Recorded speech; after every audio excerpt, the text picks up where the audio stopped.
ওগো আল্লাহর গোলাম, আল্লাহ পাক রব্বুল আলামিন জানিয়ে দিলেন, ওগো আমার বান্দারা, আমি আল্লাহ সুন্দরভাবে জানিয়ে দিলাম, শুধু ঈমান আনলে হবে না, তোমরা ঈমান এনেছো আমার প্রতি, আমি মেনে নিলাম, কিন্তু সেটা প্রমাণ দেওয়ার জন্য তোমাদেরকে আমলে সালেহাত করতে হবে। এমন আমল তোমাদের জন্য করা লাগবে যে আমলটা আমি আমার কাছে গ্রহণযোগ্য, আমার কাছে পছন্দনীয়। এমন আমল তোমরা যদি করো তবেই তোমাদের জন্য আমি জান্নাত দেব। আল্লাহ পাক রব্বুল আলামিন অনেক আমলের কথা বললেন, তার ভিতরে আমার কাছে সবথেকে বেশি পছন্দনীয়, সবথেকে বেশি ভালো লাগে, আল্লাহ পাক রব্বুল আলামিন আল্লাহর প্রিয় বান্দাদের কথা সুন্দরভাবে কোরআনে জানিয়ে দিলেন। প্রিয় বান্দা হলো তারাই যারা পরিপূর্ণ আল্লাহর প্রতি ঈমান এনেছে। আল্লাহ পাক রব্বুল আলামিন সুন্দরভাবে বলেন, ওয়া ইবাদুর রহমান, আমার প্রিয় বান্দা হলো তারা সর্বপ্রথম আল্লাহ বলেন, আল্লাযীনা ইয়ামশুনা আলাল আরদি হাওনা। আল্লাহ পাক রব্বুল আলামিন বলেন, ওগো বান্দারা, আমার প্রিয় বান্দার সর্বপ্রথম গুণ হলো, বান্দা যখন দুনিয়াতে ঘোরে, বান্দা যখন দুনিয়াতে চলাফেরা করে, বান্দা মাথা নিচু করে দুনিয়াতে চলে, বান্দার ভিতরে কোনো রকম অহংকার থাকে না, তাকাব্বুর ঘমন্ডি কিছুই থাকে না। আমার বান্দা সাধারণভাবে দুনিয়াতে ঘোরে, এটাই হলো রহমানের প্রিয় বান্দার এক নম্বর গুণ। কিন্তু বর্তমানে সমাজের দিকে তাকালে দেখা যায়, যদি কারোর একটু টাকা হয়ে যায়, একটু সম্পদের মালিক আল্লাহ যদি বানিয়ে দেয়, তাহলে সে আর পাঁচ মিনে লাগাতে চাই না। এমন লোক আছে না নেই? জোরে বলো, নেই মনে নেই? কি গো আছে? আছে অনেক মানুষ এমন আছে যাদেরকে আল্লাহ পাক রব্বুল আলামিন টাকার মালিক তো বানাননি, শুধু একটু দায়িত্ব দিয়েছে যে তুমি দুনিয়াতে থাকবে, বসবাস করবে, তো এতটা রিজিক, এতটা সম্পদ আমি আল্লাহ তোমার জন্য বরাদ্দ করে দিলাম, এগুলো তুমি ভোগ করতে থাকো। তো এই সম্পদ আল্লাহ দিয়েছেন জাস্ট কিছু দিনের জন্য, নাকি সে মারা যাওয়ার সময় সব সঙ্গে নিয়ে যাবে নাকি? কবরে দেওয়া হয় সাদা কাপড় ছাড়া আর কিছু যায়? আর কিছুই যায় না। অতএব সম্পদ যা কিছু থাকবে সব দুনিয়ায় রেখে যাওয়া লাগবে, সম্পদ তো কবরে কখনো দেওয়া সম্ভব না। কিন্তু বর্তমান কিছু মানুষ আছে যাদের একটু টাকা হয়ে গেলে তারা আর মানুষকে মানুষ বলে মনে করে না, গরিব অসহায় তার বাড়ির সামনে গিয়ে দূর ছাই করে তাড়িয়ে দেয়। তবে সবাই না, কিছু সংখ্যক মানুষ আছে, তারা আল্লাহর প্রিয় বান্দা কিন্তু হতে পারে না। কারণ আল্লাহ জানিয়ে দিলেন, আমার প্রিয় বান্দার গুণ হবে, বান্দা যখন দুনিয়াতে চলাফেরা করবে, ঘোরাফেরা করবে, নম্র ভদ্রতার সাথে দুনিয়ায় ঘোরাফেরা করবে। নম্র ভদ্র গরিব হলে সেটা আল্লাহর কাছে দামি, কিন্তু অভদ্র ধনী আল্লাহর কাছে দামি না। একটা এক্সাম্পল আমি আপনাদেরকে দিলে আপনারা বুঝতে পারবেন। আল্লাহর হাবিব সাল্লাল্লাহু আলাইহি ওয়াসাল্লাম এক সময় সাহাবাদেরকে নিয়ে বসে আছে, আল্লাহর রাসূল সাহাবাদেরকে নিয়ে বসে আছে, হঠাৎ এক ব্যক্তি সামনে দিয়ে যায়, ধনী মানুষ, অনেক অর্থ সম্পদ আছে, এমন ধনী ব্যক্তি আল্লাহর রাসূলের সামনে দিয়ে যায়। সেই সময় রাসূল সাহাবাদেরকে বলে, ও আমার সাহাবারা, এই যে ব্যক্তিটি তোমাদের সামনে দিয়ে যায়, এই ব্যক্তি সম্পর্কে তোমাদের ধারণা কি? সেই সময় সাহাবারা বলেন, ইয়া রাসূলুল্লাহ, ইয়া হাবিবাল্লাহ, এই যে ব্যক্তিটি আমাদের সামনে দিয়ে গেল, এই ব্যক্তি যদি কোনো মেয়েকে, কোন কোনো মহিলা কোনো নারীকে বিয়ের প্রস্তাব করে তবে তার প্রস্তাব গ্রহণ করা হয়। যদি কারোর জন্য সুপারিশ করে তার সুপারিশ গ্রহণ করা হয়। যদি কারোর জন্য কারোর সামনে কোনো রকম কথা বলে তার কথা ধীর স্থির ভাবে শ্রবণ করা হয়।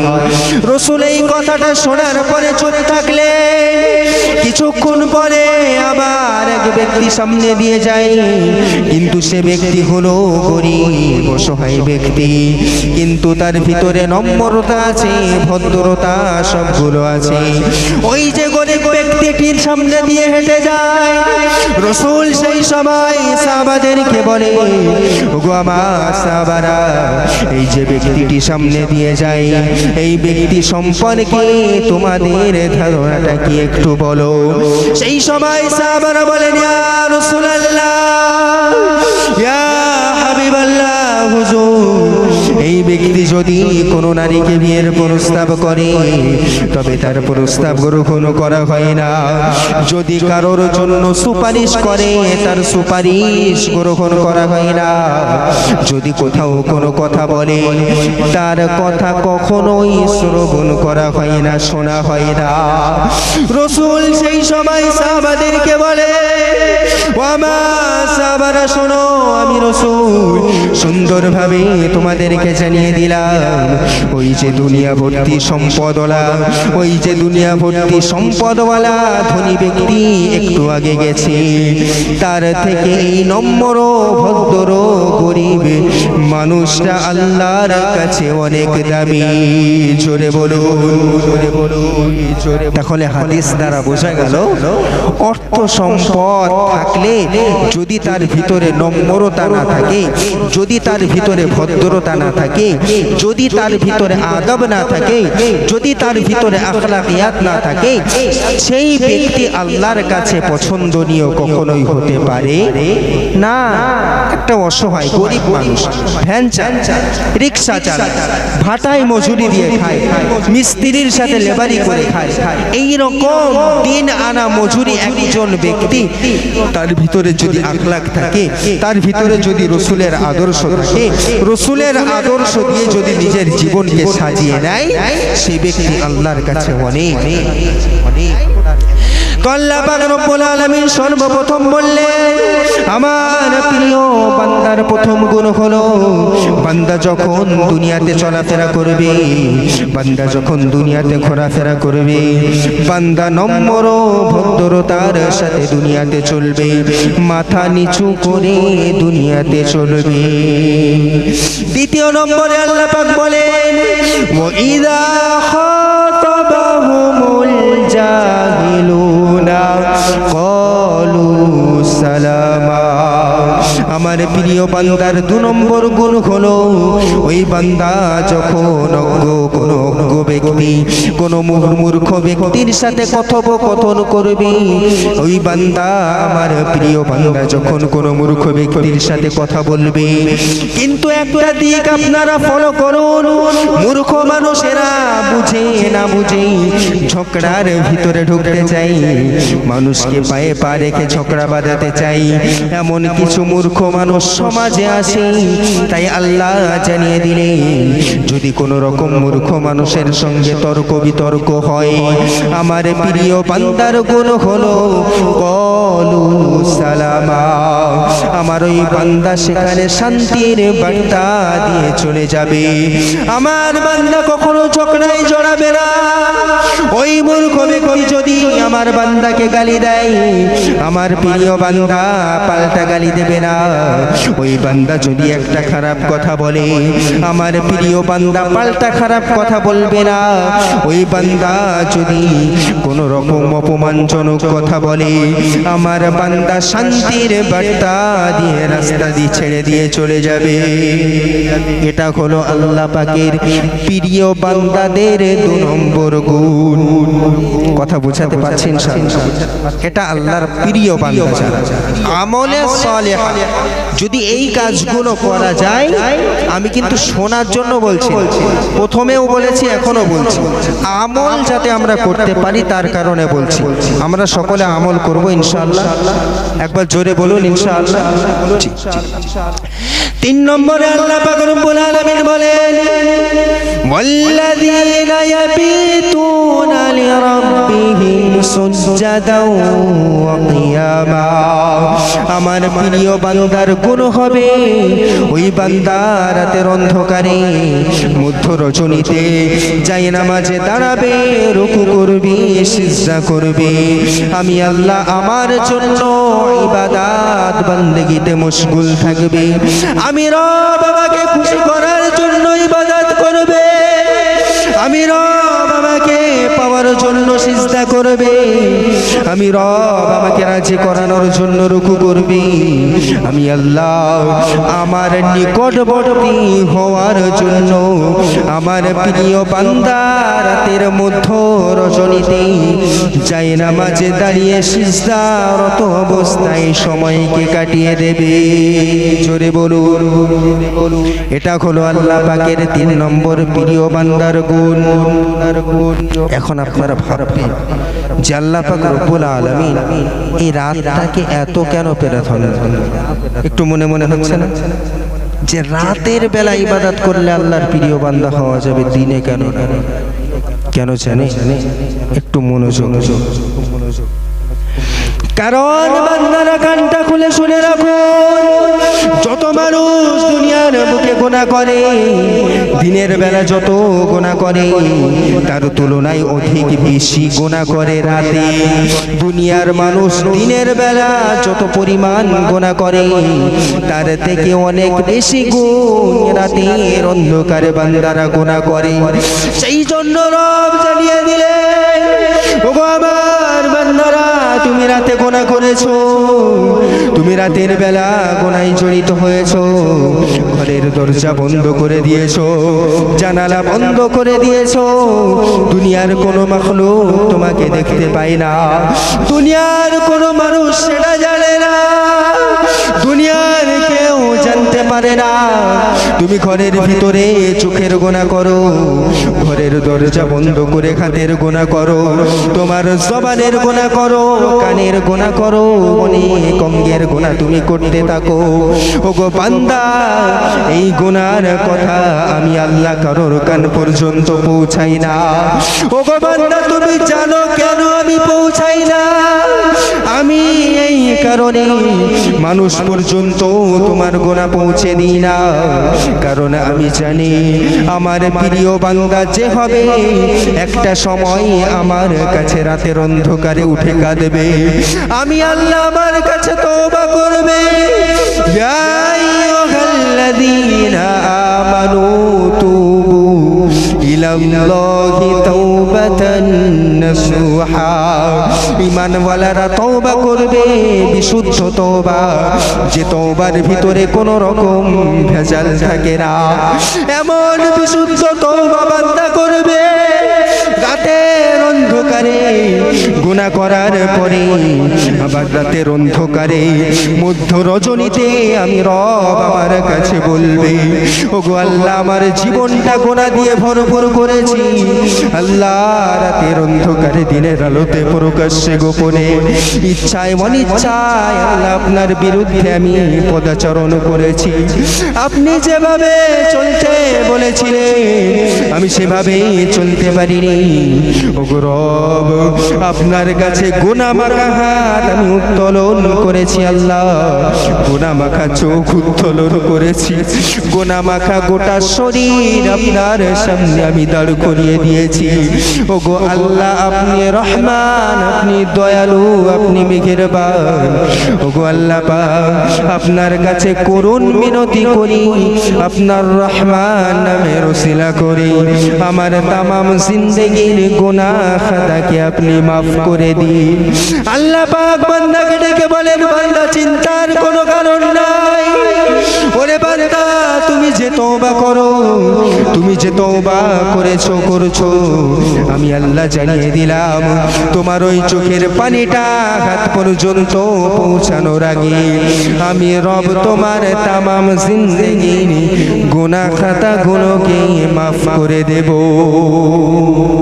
আর একটু জোরে বলতে পারলেন না সুবহানাল্লাহ? আহা, বান্দা তো গুনাহ করে রাতে, তাই তো আল্লাহ বললেন আমার প্রিয় বান্দা হতে গেলে রাতের মধ্য রজনীতে ইবাদত করা লাগবে। কারণ যদি আমরা প্রিয় বান্দা হতে চাই তাহলে ওই মধ্য রজনীতে আর গুনার দিকে পা বাড়াবো না, আর আমরা গুনার সাথে জড়িত হব না, গুনার দিকে আমাদের অন্তর আর লাগাবো না।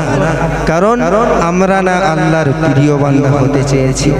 আর যে আল্লাহর প্রিয় বান্দা হতে চাইবে সে আল্লাহর কথা মেনে নিয়ে আল্লাহর দিকেই রুজু হবে, আল্লাহর কোরআনকে ফলো করে রাতের অন্ধকারে আর গুনার দিকে যাবে না, সরাসরি যায় নামাজের দিকে যাবে। আমি কি ভুল বলছি?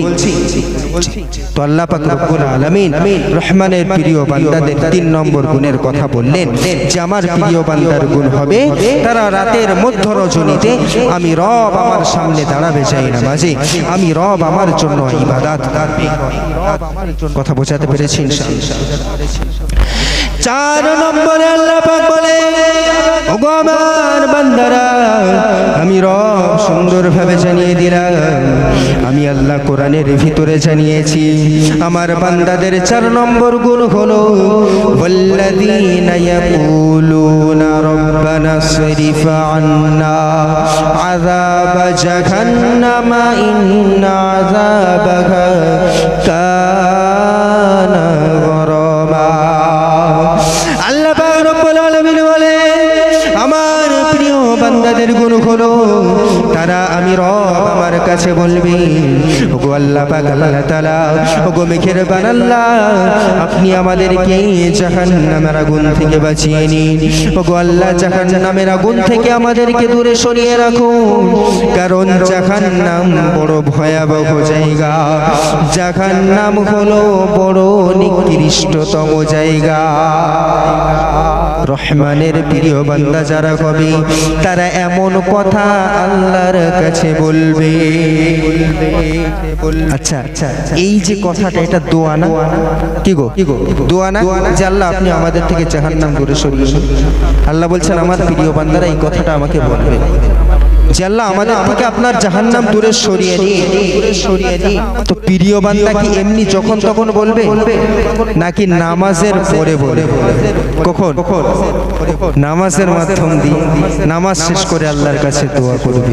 তো প্রিয় বান্দা কিন্তু শুধু এই দোয়া করলে হওয়া যাবে না, তার সাথে সাথে নামাজও লাগবে। আর আল্লাহ তো এমনি এমনি দোয়া কবুল করবেন না, তার সামনে পিছনে কিছু থাকতে হবে। আপনি বেনামাজি, আপনি নামাজ পড়েন না, আপনি রোজা করেন না, আপনি পবিত্রতা অর্জন করেন না, আপনি নাপাকি অবস্থায় ঘুরে বেড়ান, আল্লাহর কাছে দোয়া করছেন আল্লাহ আপনি আমাকে জাহান্নামের আগুন থেকে বাঁচিয়ে নিন। আল্লাহ আপনার কথা শুনবে? কি গো শুনবে? শুনবে না। অতএব যদি আল্লাহর শোনাতে হয় এই কথাগুলো তাহলে কিসের মাধ্যম দিয়ে? জোরে বলো। নামাজের মাধ্যম দিয়ে। বাহ, মাথায় ঢুকছে আপনাদের ইনশাআল্লাহ। 5 নম্বরে আল্লাহ পাক রব্বুল আলামিন বলেন ওয়াল্লাযীনা ইযা আনফাকু লাম ইউসরিফু ওয়া লাম ইয়াকতুরু ওয়া কানা বাইনা যালিকা কওয়ামা। আমার প্রিয় বান্দা যারা হবে তাদের গুণ হবে আমার প্রিয় বান্দা কখনোই অপচয় করবে না, অপব্যয় করবে না। আবার আমার প্রিয় বান্দা কার্পণ্যতাও করবে না, কৃপণতাও করবে না। আল্লাহ পাক সুন্দরভাবে বলে ওগো আমার বান্দারা শোনো, আমি রব সুন্দরভাবে জানিয়ে দিলাম আমার প্রিয় বান্দা হতে গেলে তোমার ভিতরে গুণ থাকতে হবে, তুমি কখনোই অপব্যয় করবে না। কিন্তু একটু দুনিয়ার দিকে তাকান, গত কয়েকদিন পূর্বে ঈদ হয়ে গেছে, হয়েছে তো আপনাদের? ওই ঈদের সময় অনেক মানুষের আল্লাহ সম্পদ দিয়েছে, অনেকের আল্লাহ অনেক টাকা দিয়েছে, সেই সমস্ত মানুষ সম্পদগুলো অপচয় কেমন ভাবে করে দেখুন। তাদের সন্তান আছে, আত্মীয় আছে, তাদেরকে ওই মানুষগুলো, অর্থওয়ালা মানুষগুলো, তাদেরকে প্রয়োজন ছিল একটা পোশাকের, কিন্তু তাদের আবদারে কারো 4টা কারো 5টা পোশাক কিনে দেয়, কারণ তাদের অনেক সম্পদ আছে। কিন্তু দুনিয়ার দিকে তাকান, এমনও অনেক এতিম বাচ্চা আছে যারা একটাও পোশাক পায়নি। এমনও অনেক গরিব বাচ্চা আছে যে ঈদে একটা নতুন কাপড় পরতে পারেনি, কিন্তু আল্লাহ আপনার সম্পদ দিয়েছে বলে আপনার সন্তানকে আপনি 4-5টা কাপড় পরালেন, কিন্তু একটা গরিব অসহায় তাদের দিকে আপনি দেখলেন না। আপনি আল্লাহর প্রিয় বান্দা হতে পারেন না, কারণ আপনার সন্তানের প্রয়োজন ছিল একটা কাপড়, আপনি 5টা কাপড় দিলেন, মানে অপব্যয় করলেন, অপচয় করলেন। আমি কি ভুল বলছি? প্রয়োজন ছিল কটা? একটাতে কি ঈদ পার হয় না? ঈদ পার হওয়া সম্ভব না অসম্ভব? সম্ভব।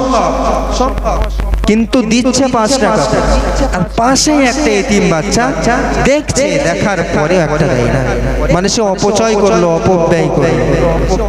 তো আল্লাহ পাক বলছেন আমার প্রিয় বান্দার গুণ হবে তারা অপচয় করবে না, অপব্যয় করবে না, তারা মিডিল পন্থা, মিডিল পজিশনটাকে গ্রহণ করবে, মধ্যম পন্থা অবলম্বন করবে, না অপচয় করবে না কৃপণতাও করবে। আপনার যতটা প্রয়োজন ততটা সে খরচ করবে। বোঝাতে পারছি ইনশাআল্লাহ?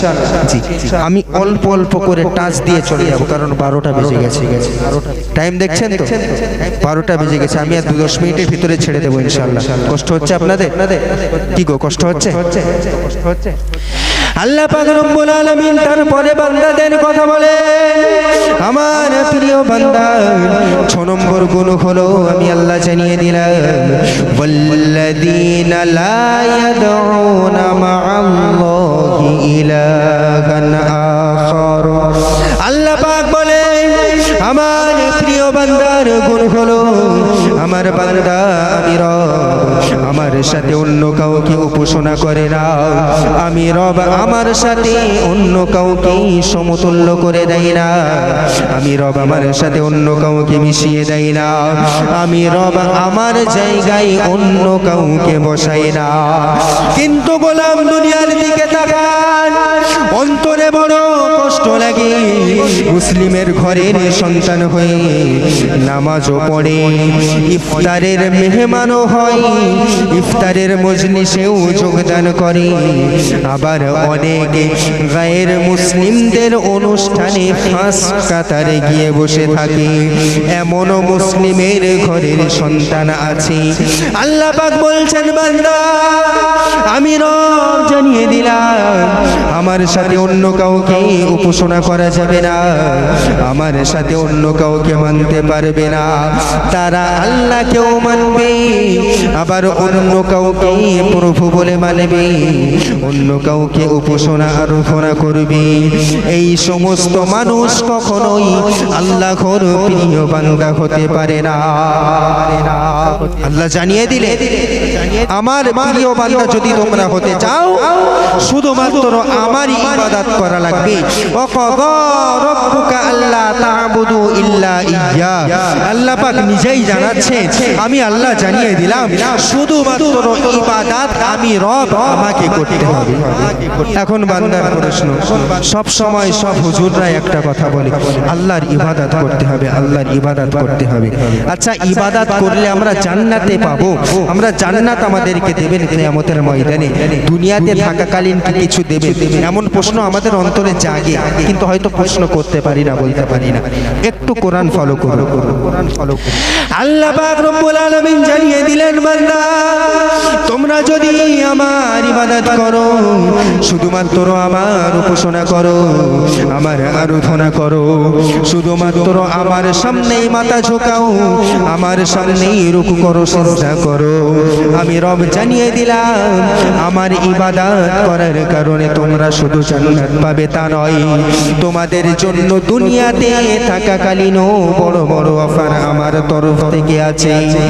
আল্লাহ পাক 1 নম্বরে বলে আল্লাযী أطعمهم من جوع وآمنهم من خوف الله أكبر আল্লাহ পাক রব্বুল আলামিন বলেন الذي أطعمهم من جوع ওগো বান্দা তোমরা যারা আমার ইবাদত করো আমি রব জানিয়ে দিলাম তোমাদের রিজিকের দায়িত্ব আমি আল্লাহ নিজেই জিম্মায় নিয়ে নিলাম একটু জোরে বলুন শুধু রিজিকের দায়িত্ব নিলাম তা নয় ওগো বান্দা ওয়া আমানাহুম মিন খাউফ আমি আল্লাহ সুন্দরভাবে জানিয়ে দিলাম দুনিয়ার কোনো ভয় ভীতি তোমাদেরকে স্পর্শ করতে পারবে না দুনিয়ার কোনো অশুভ শক্তি তোমাদেরকে ক্ষতি করতে পারবে না তোমরা দুনিয়াতে মুখ ফুলিয়ে বেড়াবে কারণ তোমরা শুধুমাত্র গোলামি করো একজনের তিনি হলেন আল্লাহ আর যে ব্যক্তি আল্লাহর গোলামি করে ওই ব্যক্তির জন্য দুনিয়াতে চলার পথে আল্লাহ পাক তার পাখারাদার হিসাবে ফেরেশতাদেরকে নিযুক্ত করে দেয় জোরে বলুন একটু জোরে বলুন সুবহানাল্লাহ তাকবীর দেন তো নারায়ে তাকবীর এই আওয়াজে হবে না গো 12টার সময় অনেক জায়গায় প্রোগ্রাম শুরু হয় একটু মন খুলে তাকবীর দেন নারায়ে তাকবীর মাশাআল্লাহ আমার আলোচনা বুঝতে পারছেন ইনশাআল্লাহ তো আল্লাহ জানিয়ে দিলেন বান্দা ইবাদত করতে হবে শুধু আমার জন্য আমার ইবাদতের সঙ্গে সঙ্গে তোমরা অন্য কাউকে ইবাদত করতে পারবে না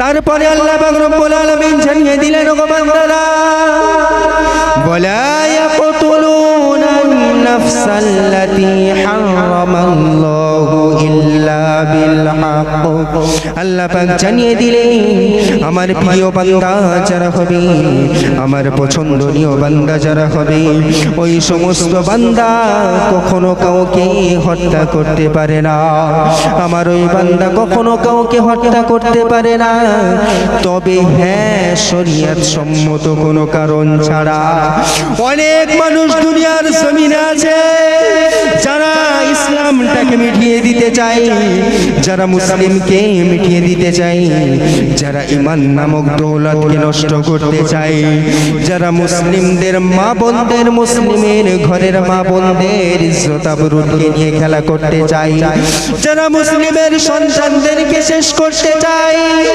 এক কথায় যারা ইসলাম ধর্মকে দুনিয়া থেকে সরিয়ে দিতে চায় এমন জালিম দুনিয়ার বুকে আছে তাদের জন্য এই আয়াত নয় তারা যদি ইসলামটাকে শেষ করতে চায় তাদের জন্য বিপরীত আয়াত আল্লাহ নাযিল করে জানিয়ে দিলেন কিন্তু এই আয়াত হলো তাদের জন্য যারা ইসলামকে শেষ করতে চায় না ইসলামকে মেটাতে চায় না শুধুমাত্র তাদের জন্য এই আল্লাহ পাক আয়াতকে নাযিল করে জানিয়ে দিলেন বান্দা আমার প্রিয় বান্দা কখনোই কোনো বান্দাকে হত্যা করতে পারে না মারা যাবে না যুবক ভাইয়েরা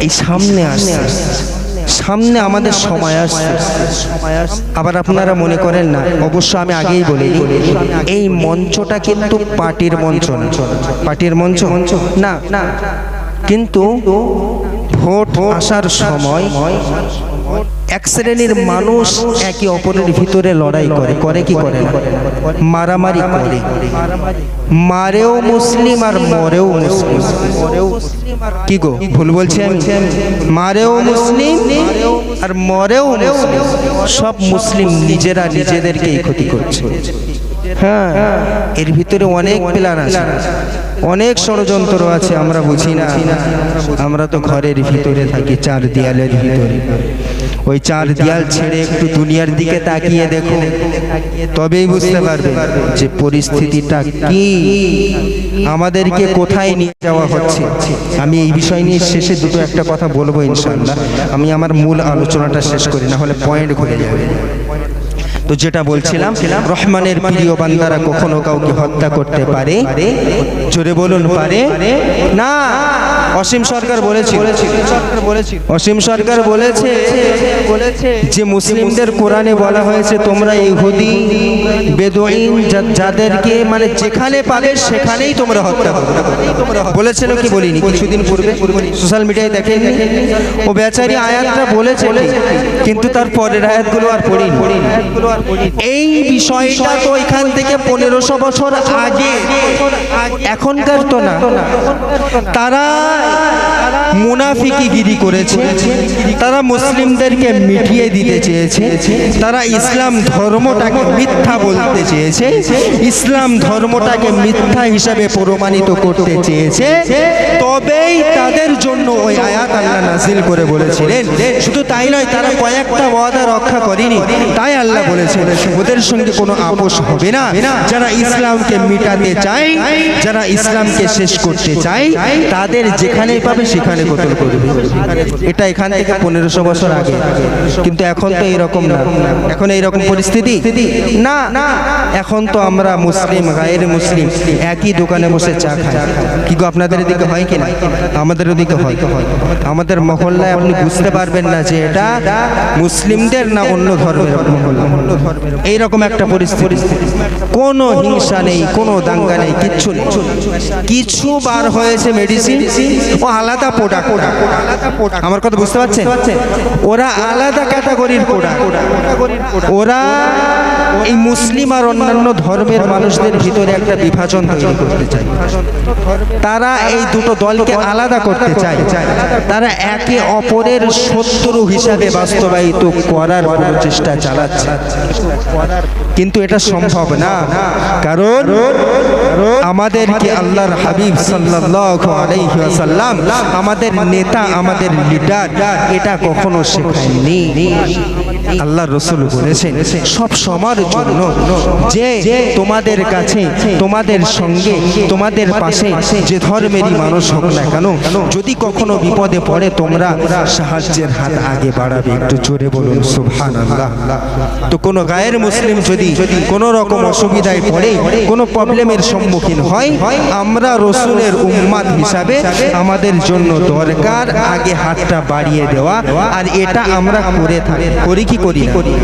করি, অবশ্যই করি আর করবো ইনশাআল্লাহ। করবো তো ইনশাআল্লাহ। তো আমি যেটা বলছিলাম বাবাজি, কোনো মানুষকে হত্যা করা যাবে না। আল্লাহ কোরআনে বলছে, ওই রকম অসীম সরকারের মতন আরো 10টা সরকার বলুক, সমস্যা নেই। আমরা ভুল না বুঝলেই হলো। সবার জন্য মেসেজটা, যারা ভুল বুঝবে অসুবিধা হবে, তখন তো ঝামেলা সৃষ্টি হবে। বোঝা দরকার আল্লাহর কোরআনের আয়াত শুধু পড়ে মানে করা আলাদা আর বোঝা আলাদা। বুঝতে পেরেছেন না পারেননি?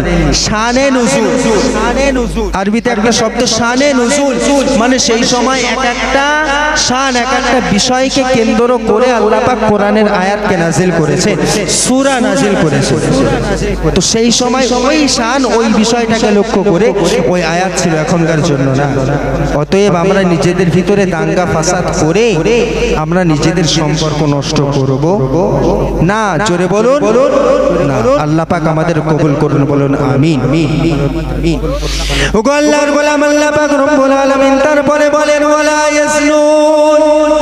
আমার প্রিয় বান্দারা, আমি রব, আমার মনোনীত বান্দা যারা হবে, ওরা কখনো ব্যভিচারী করবে না, ওরা কখনো জিনা করবে না, কখনো নোংরা কাজের দিকে যেতে পারে না। ও যুবক, তোমাদেরকে কেন্দ্র করে বলি, ওরে আমার যুব জীবনেরা, তোমাদেরকে কেন্দ্র করেই বলি, কখনো জিনার দিকে যাবে না, কখনো জিনার সাথে জড়িত হবে না। যদি জিনার সাথে জড়িয়েছো, যদি জিনার সাথে সম্পর্ক করেছো, ওরে যুবক শুনে রাখো, তোমার জন্য কঠিন শাস্তির ঘোষণা আল্লাহ করে দিলেন। কেমন শাস্তি? একটু কোরআন ফলো করুন। ইযাফ লাহুল আযাবু